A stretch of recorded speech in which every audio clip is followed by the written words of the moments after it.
জনসমুদ্ৰত পৰিণত হ'ল সতলোক আশ্ৰম ধানানাধাম। বিশ্বৰ তত্ত্বদৰ্শী সন্ত ৰামপাল মহাৰাজৰ ৭৫তম অৱতৰণ দিৱস যোৱা ৬, ৭ আৰু ৮ ছেপ্টেম্বৰ ২০২৫ তাৰিখে ভাৰতবৰ্ষৰ মুঠ ১২খন আশ্ৰমৰ লগতে বিদেশতো অতি সুন্দৰ আৰু সুশৃংখলিতভাৱে অনুষ্ঠিত হৈ যায়। এই তিনিদিনীয়া মহাসমাগমত সূক্ষ্ম বেদৰ অখণ্ড পাঠ, বিশাল ভোজ, বিশাল সৎসংগ আদিৰ দৰে অনেক ভব্য কাৰ্যসূচীৰ লগতে বিনামূলীয়া চকু আৰু দন্ত পৰীক্ষা তথা চিকিৎসা শিবিৰ, ৰক্তদান শিবিৰ, যৌতুকমুক্ত বিবাহ আদিও অনুষ্ঠিত কৰা হৈছিল।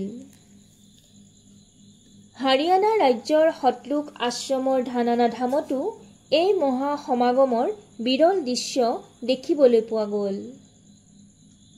ভাৰতবৰ্ষৰ বিভিন্ন ঠাইৰ পৰা এই মহাসমাগমত অংশগ্ৰহণ কৰাৰ উদ্দেশ্যে লাখ লাখ মানুহৰ সোঁত বৈছিল।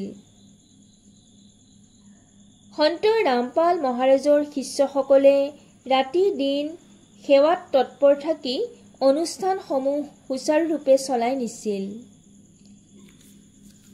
আচৰিত কথা যে ইমান এটা বিশাল সমাগমত কোনো ধৰণৰ পুলিচ প্ৰশাসন বা ছিকিউৰিটিৰ ব্যৱস্থা দেখিবলৈ পোৱা নগ'ল। ঐক্য, শান্তি আৰু ভাতৃত্ববোধৰ অতুলনীয় চানেকি দেখিবলৈ পোৱা গ'ল এই মহাসমাগম অনুষ্ঠানত। শ্ৰদ্ধালুসকলৰ সুবিধাৰ্থে সকলো ব্যৱস্থা অতি সুন্দৰভাৱে কৰি ৰখা হৈছিল।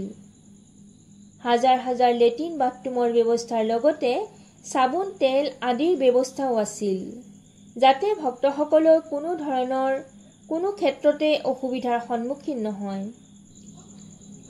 ইয়াৰ উপৰি খোৱা বোৱাৰ ক্ষেত্ৰতো একেই সুন্দৰ ব্যৱস্থা।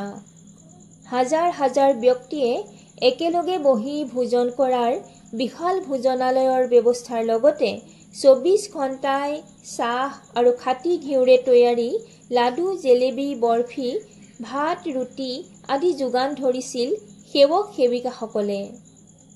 সকলোৱে অতি আন্তৰিকতাৰে নিয়াৰিকৈ সেৱাসমূহ আগবঢ়াই নিছিল। সন্ত ৰামপাল মহাৰাজৰ ভক্তসকলৰ পৰা জানিব পৰা মতে এনে এটা ভব্য অনুষ্ঠান আয়োজন কৰিবলৈ কোটিতকৈও অধিক টকাৰ প্ৰয়োজন হয়।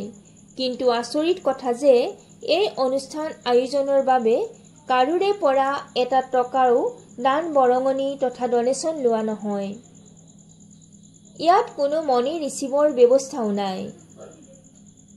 ভক্তসকলে নিজৰ ইচ্ছা অনুসৰি দান পাত্ৰত যি দান কৰে তাৰ বাদে কোনো ব্যক্তিৰ পৰা ডনেশ্যন লোৱা নহয়। ভক্তসকলে কয় যে এয়া পৰমাত্মাৰ লীলা। ইয়াত খাদ্যবস্তুৰ কেতিয়াও নাটনি নহয়। ক'ৰ পৰা কেনেকৈ সামগ্ৰীসমূহ আহি থাকে কোনেও তত ধৰিব নোৱাৰে। প্ৰায় ৩০০ বিঘা মাটিত অৱস্থিত সতলোক আশ্ৰমৰ ধানানাধাম বিশ্বৰ ভিতৰতে এখন বিশাল আশ্ৰম। অনাগত সময়ত এই আশ্ৰম সম্পূৰ্ণ বিশ্বৰ বাবে মুখ্য আধ্যাত্মিক কেন্দ্ৰত পৰিণত হ'ব আৰু এই আশ্ৰমৰ পৰাই সত্য ভক্তিৰ জ্ঞান সকলোতে বিয়পিব আৰু সন্ত ৰামপাল মহাৰাজকেই বিশ্বগুৰু হিচাপে সকলোৱে মানি ল'ব বুলি সন্ত ৰামপাল মহাৰাজৰ অনুগামীসকলে একেমুখে মত পোষণ কৰে। দীপাঞ্জলি দাস, এছ এ নিউজ অসম।